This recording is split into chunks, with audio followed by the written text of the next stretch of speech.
حالات، اس کی وجہ سے میں نے فیصلہ کیا کہ میں آپ کے سامنے آؤں۔ دیکھیں، سب سے پہلے ہمارا وہ واحد ملک ہے جو اسلام کے نام پہ بنا تھا۔ اس کا نعرہ کیا تھا؟ پاکستان کا مطلب کیا؟ لا الہ الا اللہ۔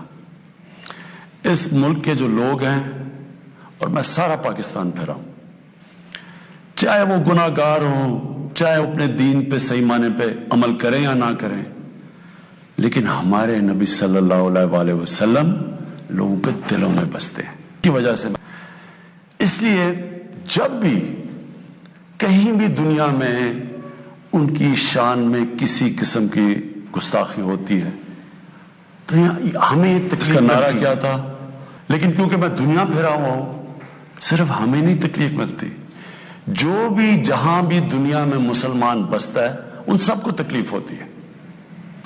اب پچھلے ہفتے اور یہ جو افسوسناک حالات ہوئے، ایک جماعت نے ایسے لگا کہ ان کو شاید باقی پاکستانیوں سے زیادہ پیار ہے اپنے نبی سے۔ دیکھیں، وہ جو ٹی ایل پی کا جو مقصد ہے، جس کی وجہ سے وہ لوگ باہر نکال رہے ہیں، میں آپ کو یقین دلاتا ہوں کہ وہی میرا مقصد ہے، وہ میری گورنمنٹ کا مقصد ہے۔ ہم بھی انہی کی طرح چاہتے ہیں کہ دنیا میں کسی ملک میں ہمارے نبی کی شان میں گستاخی نہ ہو، صرف ہمارا طریقہ کار فرق ہے۔ ٹی ایل پی کا کیا طریقہ کار ہے اور میری گورنمنٹ اور میرا جب سے ہم آئے ہیں، ہم کیا کوششیں کر رہے ہیں کہ دنیا میں یہ گستاخی نہ کی جائے ان کی شان میں، وہ یہ ہے۔ ٹی ایل پی یہ کہہ رہی ہے کہ جو فرانس میں ہوا، فرانس کے ایمبیسڈر کو واپس بھیجا جائے، ان سے سارے رابطے ختم کر دیے جائیں۔ ہماری جو گورنمنٹ کا طریقہ کار ہے وہ میں ابھی آپ کو تفصیل سے بتاتا ہوں، لیکن مقصد ہم دونوں کا ایک ہی ہے۔ وہ بھی یہ چاہتے ہیں کہ کسی قسم کا کسی ملک میں کسی کی ضرورت نہ پڑے کہ ان کی بے حرمتی کی جائے، ہمارا بھی وہی مقصد ہے۔ تو میں آج ذرا طریقہ کار کے اوپر بات کرنا چاہتا ہوں۔ 1979 کے اندر، نہیں 1990 میں، غالباً 1990 کے ارد گرد سلمان رشدی نے ایک کتاب لکھی۔ اس کتاب میں اس نے ہمارے نبی صلی اللہ علیہ وآلہ وسلم کی شان میں گستاخی کی۔ پاکستان میں پبلک سڑکوں پہ نکلی، یہاں امریکن ایمبیسی پہ اٹیک کیا اور لوگوں کی شہادتیں بھی ہوئی۔ اس کے بعد آپ اٹھا کے دیکھ لیں کہ ہر تھوڑے سالوں کے بعد کوئی نہ کوئی مغرب کے کسی ملک میں ان کی شان میں گستاخی کرتا ہے، مسلمانوں کو تکلیف ہوتی ہے، کہیں باہر ریاکشن بھی ہوتا ہے، یا ہمارے ملک میں مظاہرے بھی ہوتے ہیں، لیکن یہ ہر تھوڑے سالوں کے بعد یہی سلسلہ آگے بڑھ جاتا ہے۔ تو کیا ہم نے ابھی تک کوئی فرق پڑا اس اپروچ سے؟ یہی ٹی ایل پی کر رہی ہے۔ یہ بھی یہ پاکستان میں کہہ رہے ہیں کہ مظاہرے کریں گے ہم، اور کیے ہیں انہوں نے، اور ہم سڑکوں پہ آ جائیں گے، پہلے بھی کیے ہیں، کہ اگر ہم ایکشن نہ لیں۔ اب کیا میرا سوال یہ ہے کہ کیا فرانس کے ایمبیسڈر کو واپس بھیجنا فرانس میں اور ان سے سارے تعلقات توڑ دینا، کیا اس سے یہ رک جائے گا؟ کیا اس سے کیا تو کوئی گارنٹی ہے کہ اس کے بعد ان کی شان میں کوئی گستاخی نہیں کرے گا؟ کوئی گارنٹی ہے؟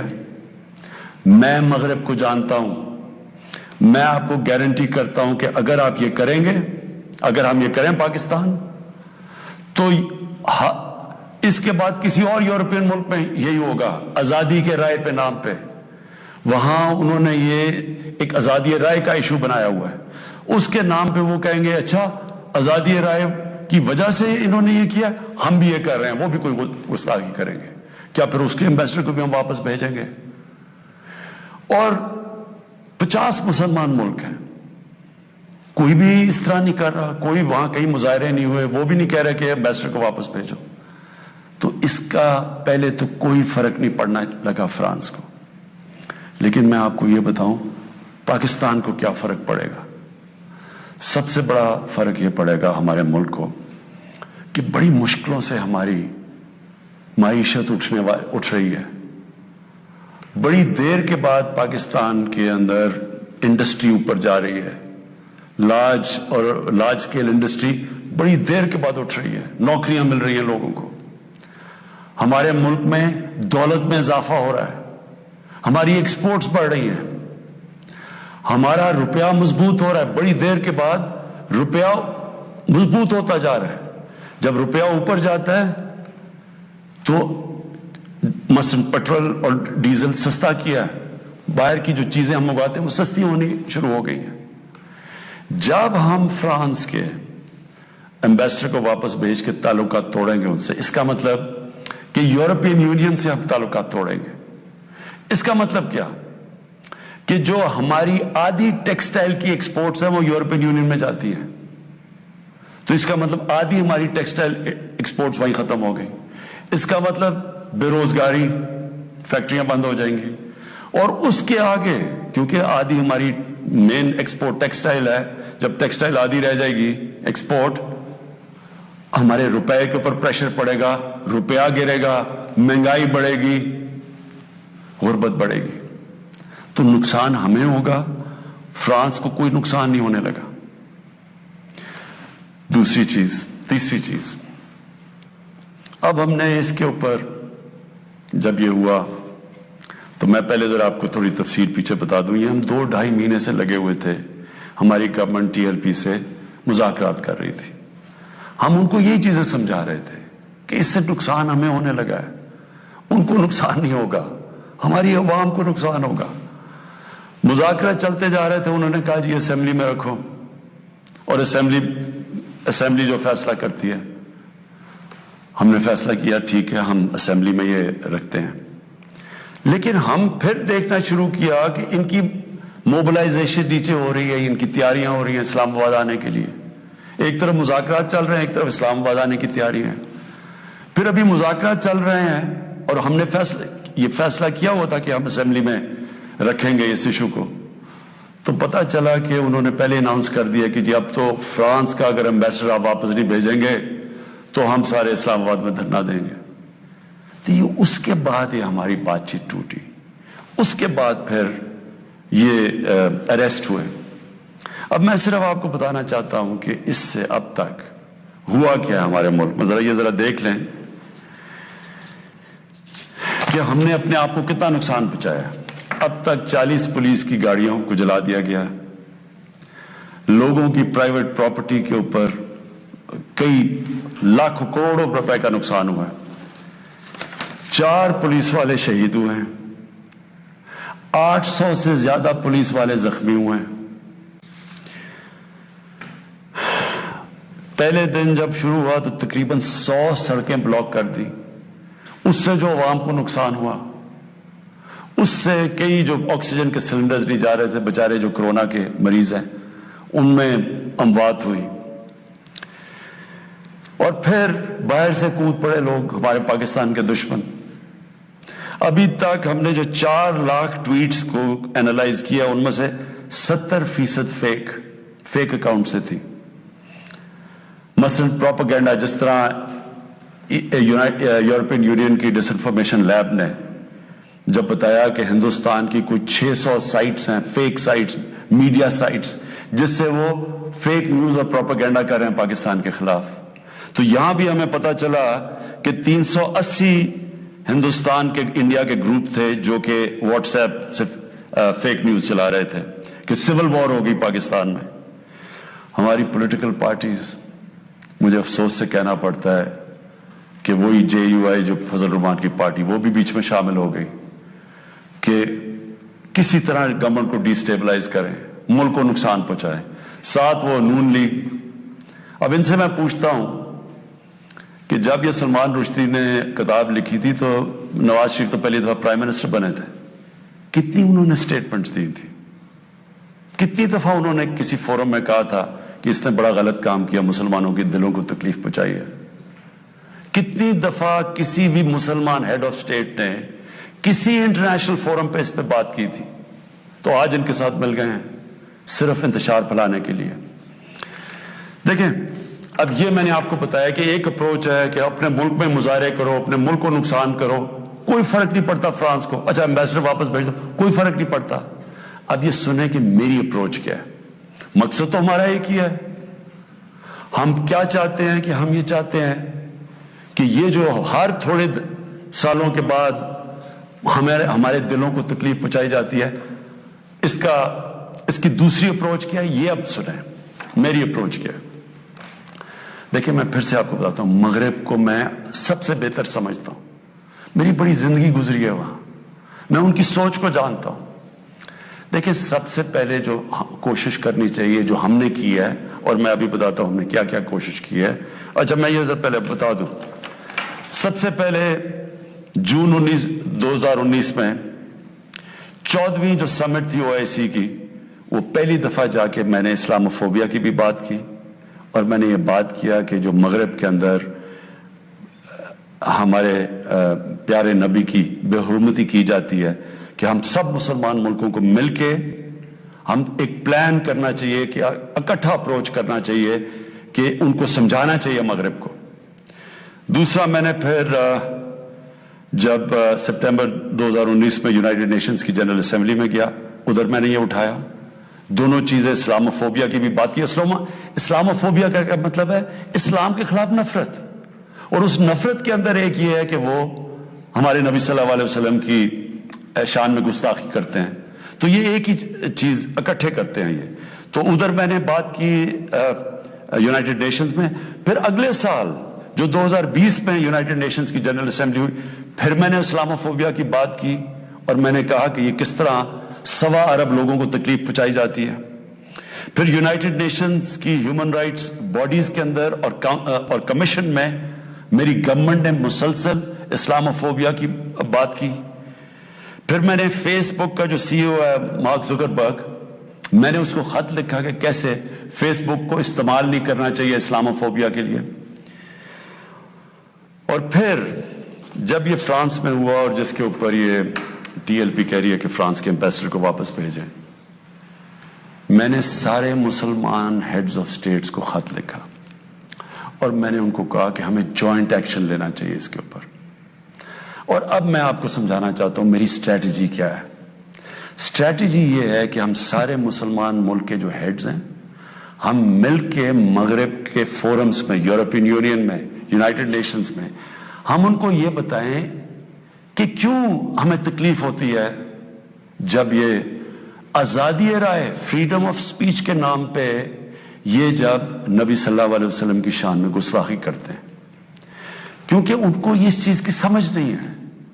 مغرب کے اندر ان کے جو پیغمبر ہیں، ان کو اس طرح نہیں، ان کا پیار اور عشق جس طرح ہمارا ہے، ہمارے نبی سے ہے، ان کو اس طرح کا نہ، ان کی اس طرح کی عزت کرتے ہیں، اور وہاں بلکہ وہ دین کو ان کے اتنے قریب نہیں ہے جس طرح ہم اپنے دین کے قریب رہتے ہیں۔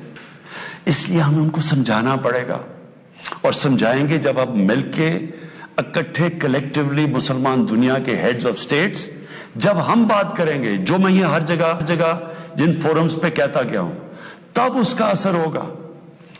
دنیا میں تھوڑے سے یہودی ہیں، لیکن وہ سارے یہودیوں نے اکٹھے ہو کے دنیا کو، مغربی دنیا کو بتایا ہے کہ جو ہولوکاسٹ تھا، جدھر یہودیوں کی قتل عام ہوئی تھی، انہوں نے کہا کہ اس کے خلاف کوئی منفی بات نہ کی جائے کہیں بھی، کسی میڈیا پہ۔ آج کہیں بھی، آج مغربی میڈیا کسی میں ہولوکاسٹ کے خلاف کوئی بات نہیں کر سکتا۔ 4 یورپین ملک ایسے ہیں جدھر جیل میں ڈال دیتے ہیں اگر آپ ہولوکاسٹ کے خلاف کوئی منفی بات کریں۔ تو کیا ہم یہ نہیں ان کو باور کروا سکتے کہ ہمیں کتنی تکلیف پہنچتی ہے؟ اور یہ صرف، اور یہ ہم تب کریں گے جب ہم کلیکٹیولی مل کے کریں۔ اور میں آپ کو یقین دلاتا ہوں، کیونکہ میں مغرب کو سمجھتا ہوں، ان کو سمجھ ہی نہیں ہے اس چیز کی۔ جب ہم پروٹیسٹ کرتے ہیں، جب ہم مظاہرے ہوتے ہیں، وہ سمجھتے ہیں مسلمان آزادی رائے کے خلاف ہے، اور وہ پھر بجائے اس کو سمجھنے کے، وہ پھر اور کوئی جان کے شرارت کرتے ہیں ہمیں تکلیف دینے کی. اس لیے پہلا تو یہ چیز ہے. اور دوسرا میں جو کہنا چاہتا ہوں وہ یہ دوسرا طریقہ کیا ہے کہ جب ایک 50 مسلمان ملک مل کے یہ کہیں گے کہ اگر کسی ملک میں سے اس طرح کیا گیا تو ہم سارے مل کے ان کا ٹریڈ بوائیکاٹ کریں گے, ان کی ہم چیزیں نہیں خریدیں گے, اس کا اثر ہوگا. اس طرح ہم اپنا جو ہم مقصد ہے اس پہ پہنچ سکتے ہیں. میں نے آپ کو 2 مقصد بتائے. ایک یہ TLP کا مقصد ہے, ہم ساری زندگی بھی لگے رہیں, ہم اپنے ملک کو نقصان پہنچاتے رہیں گے, کبھی کوئی فرق نہیں پڑنے لگا ان کو. جو میں کیمپین کر رہا ہوں, میں آپ کو یقین دلاتا ہوں کہ یہی طریقہ ہے کہ انشاءاللہ ایک دن ان کو سمجھ آ جائے گی, اور وہ دن دور نہیں ہے. میں آج آپ سب کے سامنے کہتا ہوں کہ میں ذمہ داری اس کی لیتا ہوں, میں ہی اس کیمپین کو لیڈ کروں گا, لیکن میں انشاءاللہ اپنی قوم کو مایوس نہیں کروں گا, اپنے مسلمانوں کو مایوس نہیں کروں گا. ہم انشاءاللہ ان کو یہ ایک دن سمجھا دیں گے کہ جس طرح اگر وہ یہودیوں کے لیے سینسٹیو ہیں, ان کو تکلیف نہیں دینا چاہتے, تو ہم تو سوار مسلمان ہیں, ہمارے بھی دل ہیں, ہمیں بھی تکلیف ہوتی ہے. اور جیسے ان کو اس چیز کی سمجھ آ گئی, یہ ہم اپنا مقصد پہ پہنچ جائیں گے.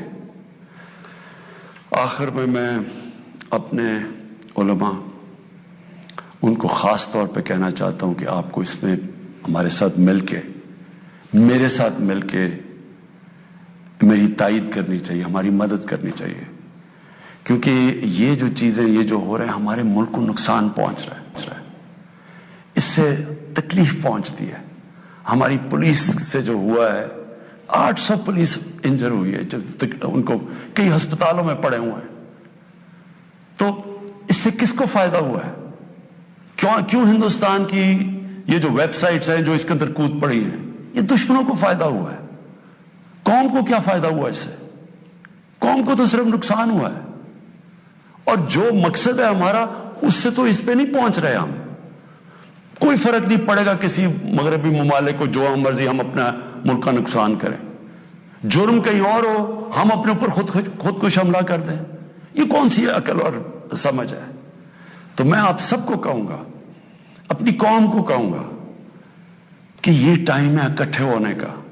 ہمارا ملک بڑی مشکلوں سے اس طرف نکل رہا ہے کہ ہم اب اوپر آنے والے ہیں. ہماری معیشت اٹھ رہی ہے, لوگوں کو روزگار مل رہا ہے, ہمارا روپیہ مضبوط ہو رہا ہے, ہمارا ملک کا ڈائریکشن ٹھیک ہے. تو یہ ٹائم اپنے ملک کو نقصان پہنچانے کے لیے نہیں ہے. یہ صرف ہمارے ملک کے دشمن ہمیں نقصان پہنچائیں گے. ہم سب کو اب اکٹھے ہو کے اللہ کا شکر ادا کرنا چاہیے کہ ہم یہ 2 سال بڑے مشکل وقت سے گزرے ہیں. حالانکہ ہمارے پاس اس وقت کرونا کا ایک تیسرا ویو آیا ہوا ہے, اس کے اوپر ہمیں سب کو مل کے SOPs پہ چلنا چاہیے. اللہ سے دعا کرنی چاہیے کہ ہمیں اس مشکل سے بھی نکال دے, اور پھر اس کا شکر ادا کرنا چاہیے کہ یہ ہم 2 سال کے بعد ایک قوم, ہماری معیشت اٹھ رہی ہے, تو ہم اس کو نقصان نہ پہنچائیں. پاکستان پائندہ باد. وزیر اعظم عمران خان اب سے کچھ